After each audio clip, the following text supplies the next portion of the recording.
स्वागत है आप सभी का। अभी पिछले दिनों पूर्णिमा गई है और ये गुरु पूर्णिमा थी।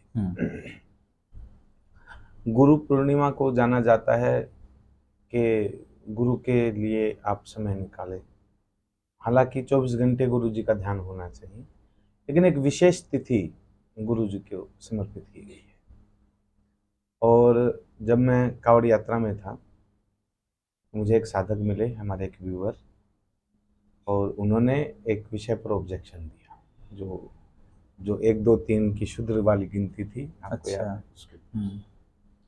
उन्होंने कहा, जी ये आपकी गणना थोड़ी सी कम समझ आ रही है आपकी बात, और कोई हमें ऐसा उदाहरण बताइए जिसने केवल या बहुत ज्यादा करके, मतलब सेवा करके सिद्धि प्राप्त की हो, मंत्र जाप ज्यादा ना किया हो, पूजा पाठ ज्यादा ना किया हो। तो उनमें देखिए एक विशेष नाम है जो बहुत प्रसिद्ध है। हालांकि हमारे भारत में कम लोग जानते हैं। तिब्बत के वे व्यक्ति हैं जिनका नाम है मिलारेपा। मिलारेपा। और मिलारेपा को जाना जाता है इसलिए, संसार के भीतर मतलब मनुष्य केवल वही ऐसे रहे जो कैलाश पर्वत पर चढ़ पाए। अच्छा। नहीं तो आज के आधुनिक युग में भी न जाने कितने पर्वतारोहियों ने कैलाश पर्वत पर चढ़ने की कोशिश की गई। तो वो लोग बताते हैं कि उनके नाखून बढ़ने लगे, उनको ये फील होने लगा कि आपकी उम्र बढ़ गई है, घुटने जवाब देने लगे, उनको शिखर तक पहुंच ही नहीं पाए, नीचे उतरना पड़ा। इतनी ज्यादा रेडियो एक्टिविटी है कैलाश पर्वत पर, और दिशा भ्रम हो जाता है, बिना दिशा के तो आप चल ही नहीं सकते। वो सब चीजें को नकारते हुए मिलारेपा कैलाश के शिखर तक पहुंचे, और कैलाश के शिखर पर चढ़कर उन्होंने सूर्योदय का दर्शन किया था। अच्छा। तो ऐसे व्यक्ति का मैंने उदाहरण लिया और मैंने कहा कि उन्होंने ये जो कुछ भी पाया वो गुरु जी की सेवा से पाया। आज हम उसके विषय पर चर्चा करें। मिलारेपा बचपन में उनके पिता का देहांत हो गया। तिब्बत के रहने वाले थे, और पिता के देहांत के बाद उनके जो चाचा थे उन्होंने उनकी जमीन पर कब्जा कर लिया, मकान पे कब्जा कर लिया। तो माँ क्रोधित भी हुई, रोई भी, लेकिन हल क्या निकले। कुछ दिनों बाद माँ भी चल बसी। तो मिलारेपा को बोला क्रोध आया, तो वो तांत्रिकों की शरण में चला गया, और तांत्रिकों की शरण में उसने तंत्र साधना सीखी, और तंत्र साधना के बल पर उसने अपने मकान में, जहाँ उसके चाचा रहते थे, वहां ओलों की बारिश करवा दी, और उस ओलों की बारिश में लगभग 86 लोग मारे गए। अच्छा। जब 86 लोग मारे गए तो मिलारेपा को बड़ा मतलब ये फील हुआ कि तेरी वजह से इतने लोग मारे गए। हालांकि वह बदला लेना चाहता था, चाचा चाची से चाहता था, लेकिन एक्स्ट्रा लोग भी मर गए, क्योंकि ओलों को क्या पता किस पर मर रहे हैं। सही बात। पशुधन भी मरा। वो उदास हो गया, वही ऐसी बात नहीं बनेगी, पश्चाताप हुआ मन के भीतर। जब उसको पश्चाताप हुआ तो उसे लगा कि भगवान की शरण में जाना चाहिए। तिब्बत क्षेत्र महात्मा बुद्ध के लिए बहुत जाना जाता है, तो उन्हें लगा कि किसी गुरु की तलाश की जाए और किसी महापुरुष की शरण लेकर भगवान को पाया जाए। तो वहाँ के कोई संत थे, उनकी शरण में चले गए। तो संत ने उनको काफी साल तक मतलब कोई दीक्षा नहीं दी। कहा जाता है कि उन्होंने 8 9 साल तक तो उनसे खेत में काम करवाया। अच्छा। कोई दीक्षा नहीं दी।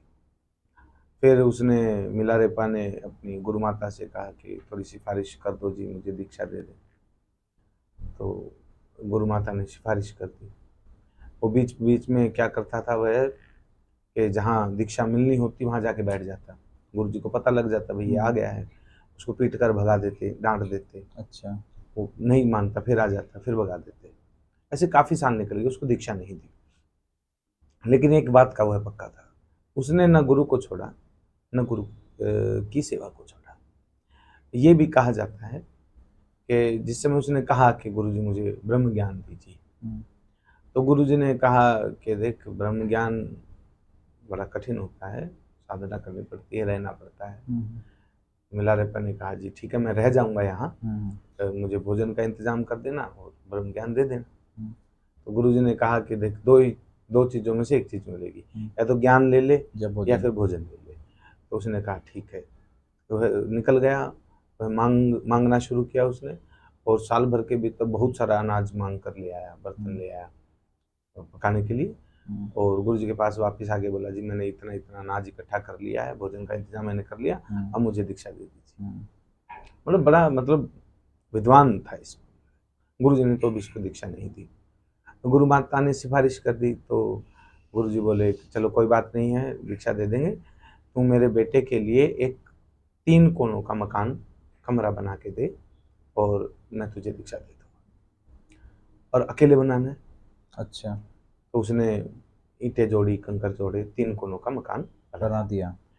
बनाया, महीना लगा, 2 महीना लगा, साल लगा, तो बना दिया। तो गुरुजी बोले नहीं, अच्छा नहीं बना है, 4 कोनों वाला बना, फिर मैं दीक्षा दूंगा।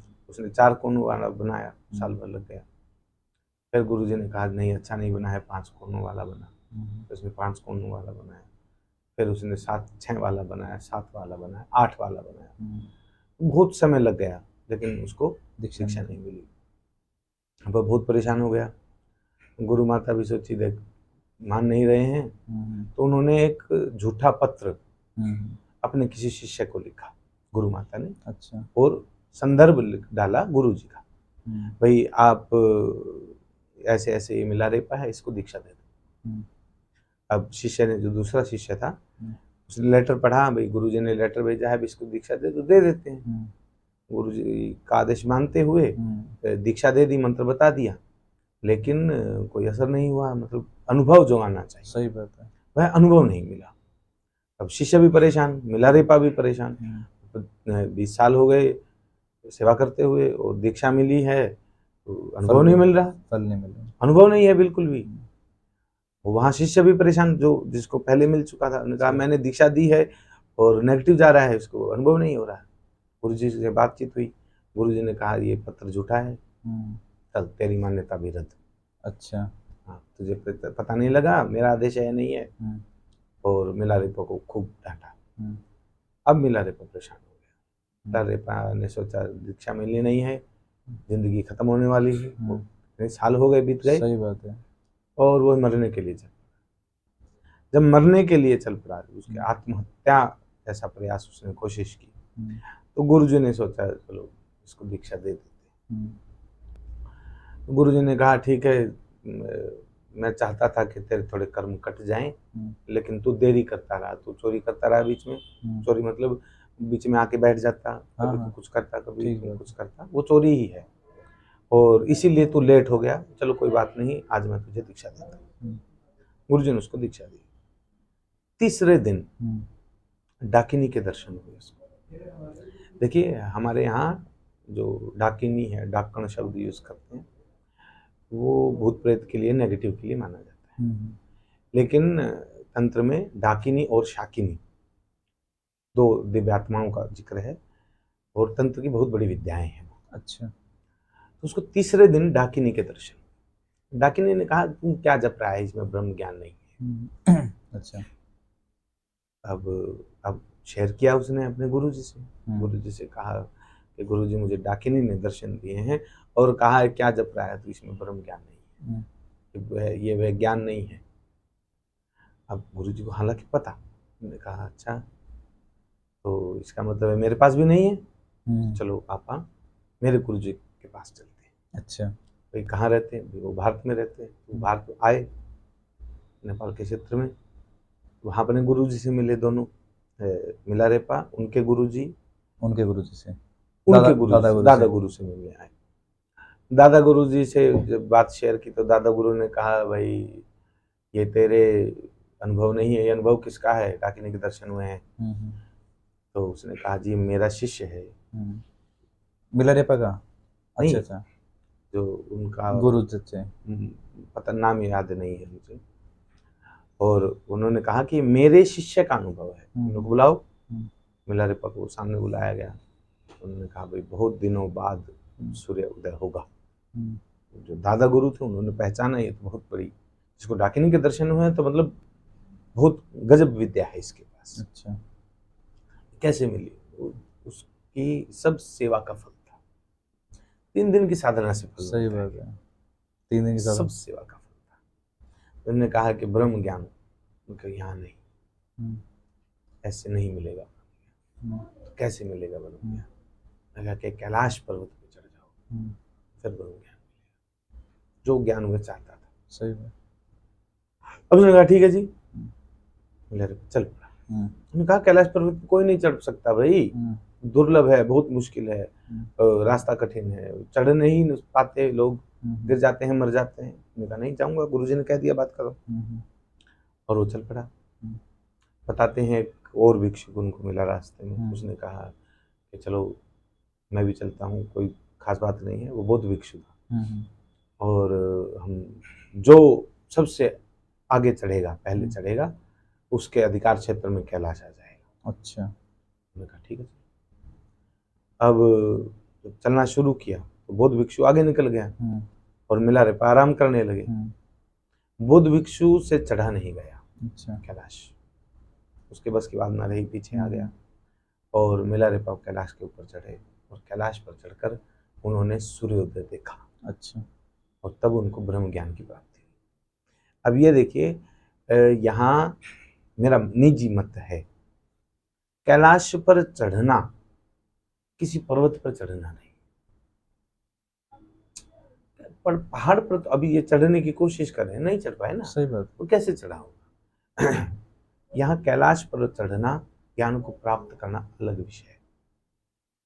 वो जो 3 मकान बनाए ना, 3 कोनों के मकान बनाए, उसका भी अर्थ है।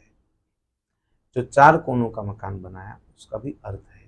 5, 6, 7, 8, इन सब का अलग अलग अर्थ है। ये सब तंत्र की शाखाएं हैं। अच्छा। इस प्रकार गुरु जी ने उसको सारी चीजें पढ़ाई। और वो सेवा से ही, वो सेवा कर रहा है ना, ठीक बात। सेवा से ही उसने सारी चीजें प्राप्त। प्राप्त कर ली। इसलिए मैंने आपसे कहा था कि ये तो चौथा तल है, सेवा का तल, सही पहला बात। नहीं है, सही ये बात। आखिरी तल है। आखिरी तल है। आपने मंत्र दीक्षा ली है, आप मंत्र जप कर रहे हो, अगर आपके भीतर सेवा नहीं उतरी है तो आपका मंत्र जप व्यर्थ हो जाएगा। इसलिए मैंने उसको मिलारेपा की कहानी सुनाई कि वो उन्होंने काम किया, वो शूद्र बना, वो बस शुद्र बनाने, सेवा भाव समझ। शुद्र शब्द से समझ नहीं आएगा, हम भटक जाएंगे। तो गुरु जी की सेवा शब्द से हम वहीं बने रहेंगे और पहुंच जाएंगे, मतलब जहाँ शब्द पहुंचने हैं। तो बड़ा ही अच्छा लगा। और वो जो हमारा वीडियो अगर आपने नहीं देखा तो वो इधर आई बटन में लिंक पे मिलेगा आपको। उसका संदर्भ था कि 1 2 3 4 जैसे हम गिनते हैं, वैसे ही हम अगर वर्ण गिनेंगे तो सबसे ऊपर का वर्ण जो रहता है वो शूद्र रहेगा और सबसे नीचे का ब्राह्मण रहेगा। डिस्क्लेमर, ये किसी कास्ट के लिए नहीं था, ये वर्ण के लिए था और यह उसके लिए था। अगर आप पूरी वीडियो देखना चाहते हो आप देख लीजिए, और ये उसका ही आप सेकंड पार्ट बोल सकते हो उस वीडियो का। वीडियो में आने के लिए धन्यवाद। आपका दिन शुभ रहे और अगले एपिसोड तक बने रहिएगा, अभी जल्दी आने वाला है ऐसे ही ज्ञानवर्धक और ज्ञान चक्षु खोलने वाले एपिसोड। इसके लिए हमें सब्सक्राइब करिए द एम्पावरमेंट पॉडकास्ट। नमस्कार, जय हिंद।